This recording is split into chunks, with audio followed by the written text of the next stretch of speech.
ये आपकी course outline का टॉपिक है कन्वर्जेंट सीक्वेंस एंड कॉशे सीक्वेंस।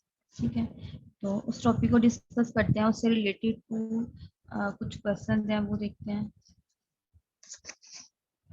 तो सबसे पहले आपको सीरीज का बताना चाहिए। सीरीज जैसा कि यहाँ पर ये लिखी हुई है, ये सीरीज इनफाइनाइट है। और इसकी लास्ट टर्म भी लिखी होती तो हम इसको फाइनाइट सीरीज बोलते, अदरवाइज अब ये इनफाइनाइट सीरीज है। सिमिलरली बाउंडेड सीक्वेंस, देखो अब आप सीक्वेंस को बाउंडेड आप कब बोलते हो, मीन्स जैसा कि ये एक सीक्वेंस है, अब हमें नहीं पता ये सीक्वेंस बाउंडेड है या नहीं, तो कैसे पता चलेगा? उसके लिए एक डेफिनेशन है, let a sequence an is called a bounded if an mod is less than m। अगर ये कंडीशन होल्ड हो रही है तो सीक्वेंस को आप बाउंडेड बोलते हो। ये डेफिनेशन से आपको समझ नहीं आएगी जब तक आप इसकी एग्जांपल नहीं करोगे। इस नेक्स्ट पेज पर इसकी एग्जांपल देखते हैं। आपको ये सीक्वेंस गिवन है, ठीक है, इसमें आप देखो n आपको गिवन है -1 पावर n। तो इसमें आप जब n की वैल्यू पुट करोगे, जब n की जगह पर 1 पुट करोगे तो -1 आ जाएगा। n की जगह पर अगर 2 पुट करोगे तो 1 आएगा, 3 पुट करोगे तो -1, हमेशा -1 और 1 ही आएगा। मीन्स के ये सीक्वेंस आपके पास -1 और 1 ही आंसर दे रहा है। अब आप देखो ये सीक्वेंस यहाँ तो -1 आंसर दे रहा है या 1 दे रहा है, तो हम इस सीक्वेंस को इस तरह से लिख सकते हैं। ठीक है, इस सीक्वेंस को आप देखो, इस सीक्वेंस को आप इस सीक्वेंस का मॉड अप्लाई करो दोनों साइड पर, ए एन मॉड, तो -1 पावर n पर भी मॉड अप्लाई होगा और ये आपको क्या आंसर देगा? 1। मीन्स कि ए एन मॉड का आंसर क्या आ गया? 1। और ये हमेशा 2 से लेस ही रहेगा। मीन्स के सीक्वेंस बाउंडेड कब होगा?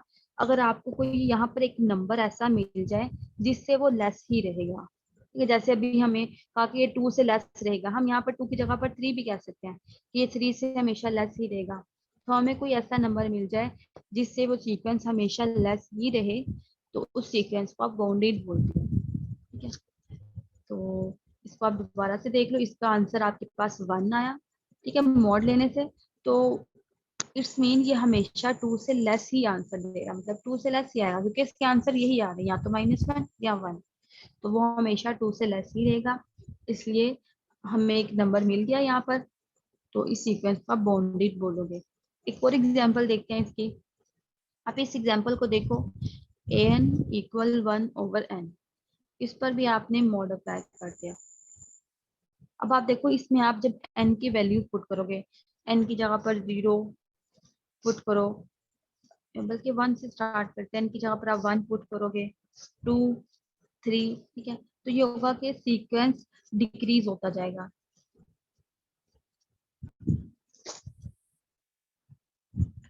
तो इसमें आपने मीन्स जैसे अब अगर आपने इसमें n की जगह पर 1 पुट किया तो इसका आंसर क्या आया? 1 आंसर आया। जब आपने इसके में n की जगह पर 2 पुट किया तो 0.5 आंसर आया। सिमिलरली जब आप यहाँ पर n की जगह पर 3 पुट करोगे तो आंसर और कम हो जाएगा, 0 पॉइंट समथिंग।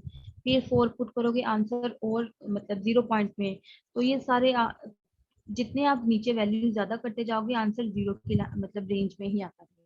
तो इसका मतलब है कि ये आंसर हमेशा 1 से लेस ही रहेगा।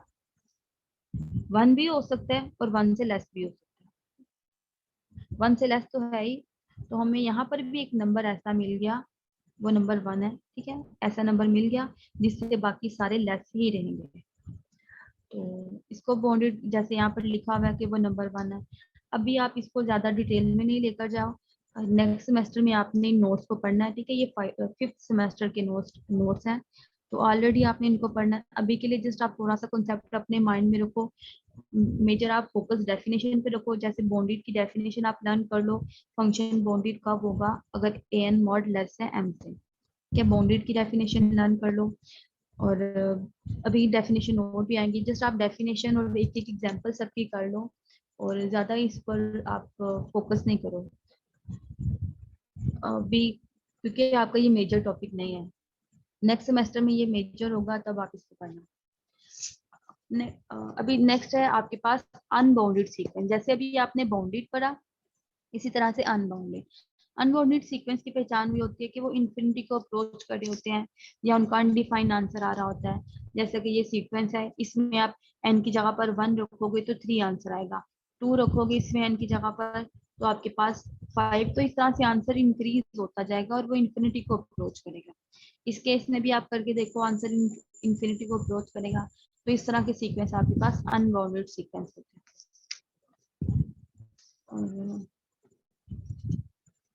ठीक है, बस अभी के लिए इतना काफी है आपके लिए। सिंपल सा बस आप कंसेप्ट रखो, अनबाउंडेड सीक्वेंस के एक एग्जांपल कर लो बाउंडेड के लिए। नेक्स्ट अब यहाँ से थ्योरम है आपके पेपर में, मोस्टली इन तीनों थ्योरम्स में से कोई एक थ्योरम आ जाता है, ठीक है। और इतने डिफिकल्ट थ्योरम नहीं है, ये सिंपल से हैं इनके स्टेप्स। तो इन थ्योरम को स्टार्ट करने से पहले आप डेफिनेशन देख लो। डेफिनेशन है कन्वर्जेंट सीक्वेंस की। तो कन्वर्जेंट सीक्वेंस किस तरह के होते हैं, जैसा कि अगर मैं आपको बोलूं कि अगर आपके पास गिवन है 2n+1, चेक करो कोई ये कन्वर्ट कर रहा है या नहीं कर रहा। मीन्स सिंपल कन्वर्जेंट की डेफिनेशन आप ये रखो कि अगर हम उस सीक्वेंशियल में n की जगह पर इंफिनिटी पुट करते हैं, अगर तो कोई फाइनाइट आंसर आता है तो वो कन्वर्जेंट है, अदरवाइज डाइवर्जेंट। जैसा कि अगर आपको मैं बोलूं कि an इक्वल है 2/n² + 1, अब हमने इसको चेक करना है वो कन्वर्जेंट है या डाइवर्जेंट। आप में वैसे इसके क्वेश्चन नहीं आते, ना ही आपने इसके क्वेश्चन करने हैं, बस मैं वैसे ही आपको थोड़ा सा कन्वर्जेंट के बारे में बता रही हूँ क्योंकि वो थ्योरम में यूज हो रहा है नेक्स्ट। लेकिन आपने यहाँ से इसकी एग्जाम्पल या ये सारा जो लिखा हुआ है वो नहीं करना, ठीक है, ये आपका टॉपिक नहीं है। बस आपने यहाँ से कन्वर्जेंट की डेफिनेशन ही रीड करनी है। तो कन्वर्जेंट की डेफिनेशन क्या है, अगर तो हम ए एन, जैसा कि ये ए एन है, ए एन पर हम लिमिट अप्लाई करते हैं, और लिमिट अप्लाई करने से यहाँ पर आप लिमिट अप्लाई करोगे जब, तो एन की जगह पर इंफिनिटी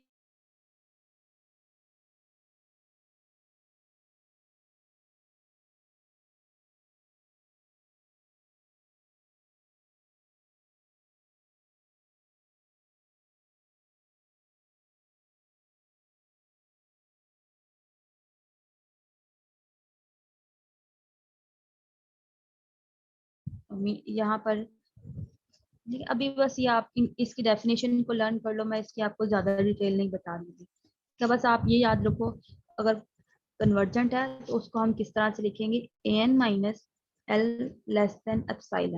जस्ट।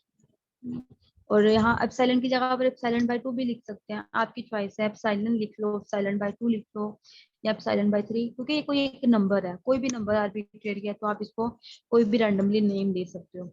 और साथ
आपने यहाँ से इसका प्रूफ देखो, आप convergent sequence has unique limit, तो इसके लिए आप लेट कर लो A and B the convergent sequence, ये आपने लेट कर लिया।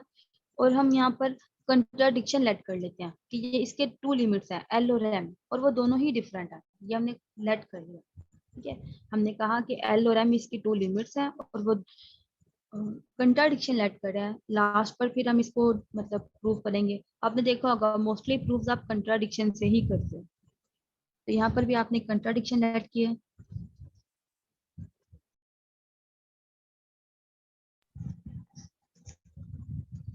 तो यहाँ से आपने कंट्राडिक्शन लेट कर ली, ए एन कन्वर्जेंट सीक्वेंस है और एल एम उसकी लिमिट्स है, मीन्स के ए एन एल को भी कन्वर्ट कर रहा है और वो एम को भी कर रहा है।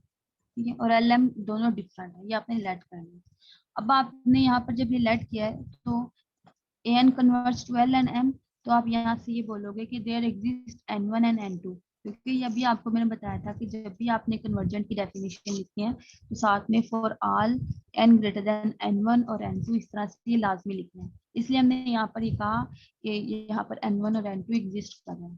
तो अब ए एन एल को भी कन्वर्ट कर रहा है तो हमने ये डेफिनेशन के अकॉर्डिंग लिख लिया, वो एम को भी कन्वर्ट कर रहा है इसलिए हमने इसको भी डेफिनेशन के अकॉर्डिंग लिख लिया। लिखने के बाद अब आप यहाँ पर अभी तक यहाँ पर जस्ट हमने जो सपोज किया था उसी को लिखना।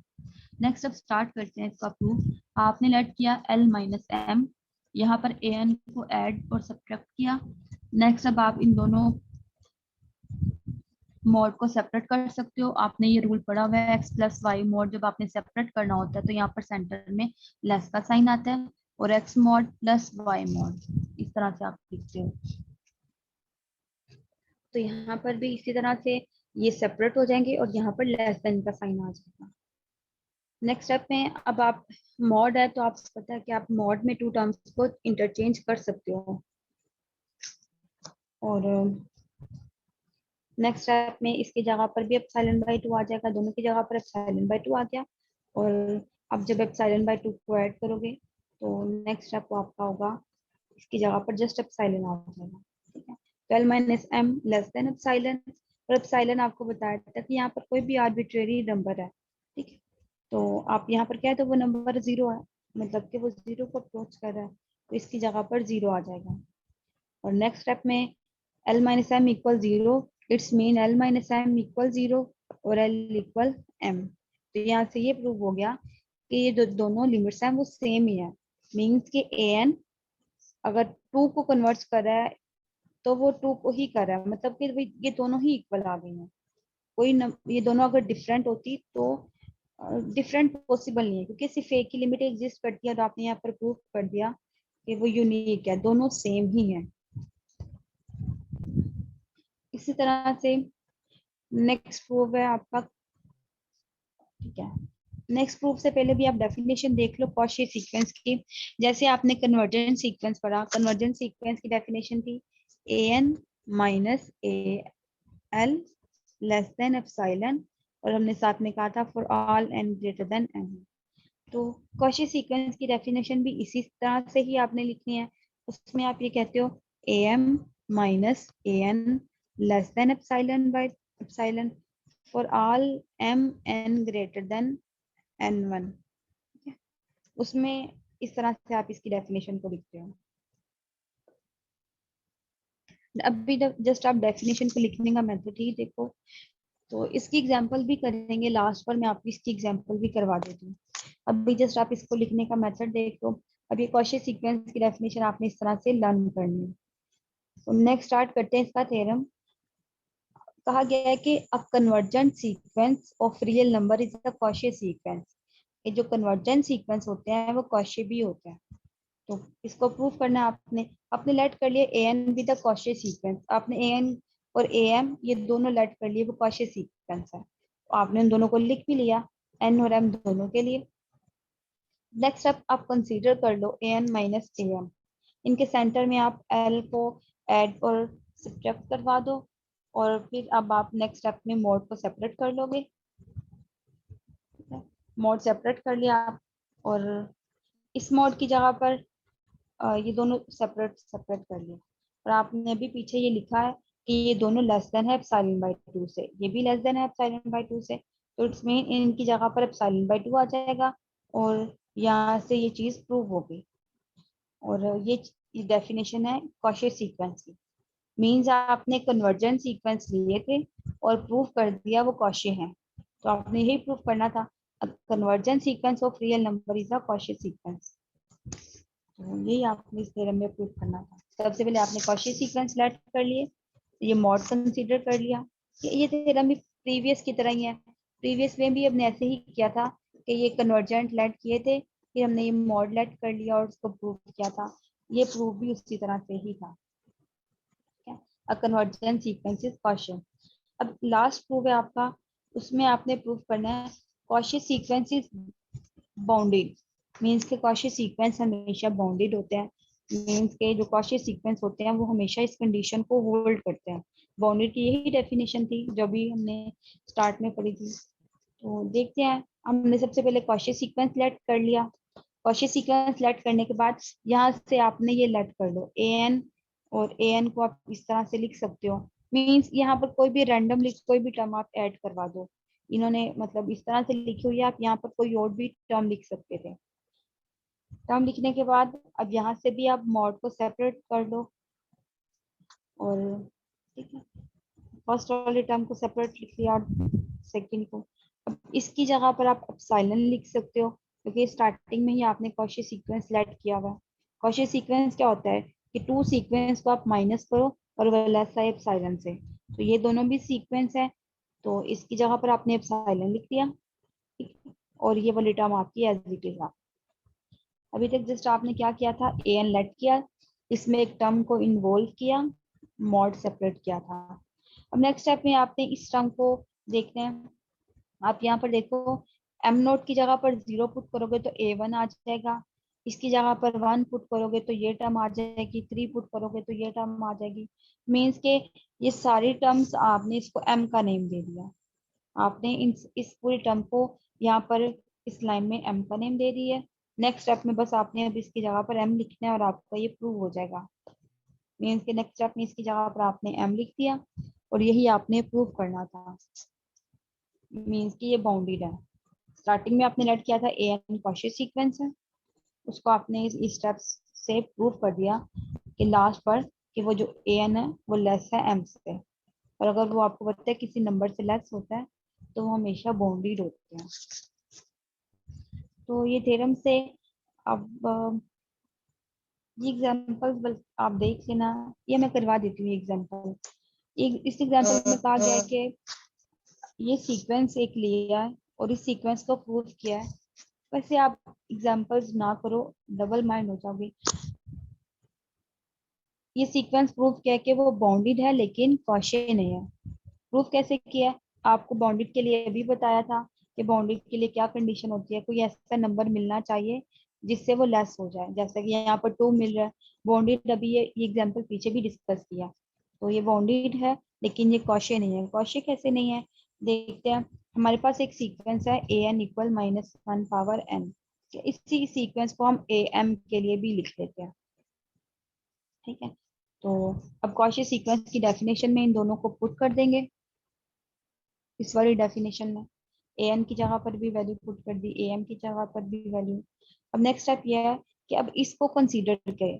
अब देखो यहाँ पर ये वेरिएशन किया है कि एन या तो इवन होगा, एम ओड होगा, या एन ओड होगा तो एम इवन होगा। मतलब इस तरह से पॉसिबिलिटी बन सकती है, कोई एक इनमें से ओड हो सकती है, कोई एक इवन।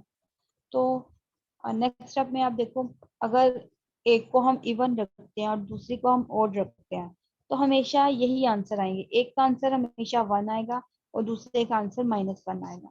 और जब ये वैल्यूज हम यहाँ पुट करेंगे तो हमेशा इस साइड पर 2 आएगा, मीन्स के 2 लेस देन 1। यहाँ पर एप्सिलॉन को हमने खुद से 1 कहा है क्योंकि हम यहाँ प्रूव करना चाहते थे ये क्वेश्चन नहीं है, तो यहाँ से 2 लेस देन 1 कभी पॉसिबल नहीं होता, इसलिए ये क्वेश्चन नहीं है। हमने यहाँ पर अब 1 इसलिए लिया है, हम कोई एक ऐसी पॉसिबिलिटी देख रहे थे जिससे में ये कंडीशन होल्ड ना हो रही हो। तो अगर एग्जांपल आपको समझ नहीं आई या कंफ्यूज कर रही है तो आप इसको स्किप कर दो। जस्ट यहाँ पर जो इसके थ्योरम्स हैं उन्हीं पर ही आप फोकस करो, वही आपके पेपर के रेलिवेंट इम्पोर्टेंट है।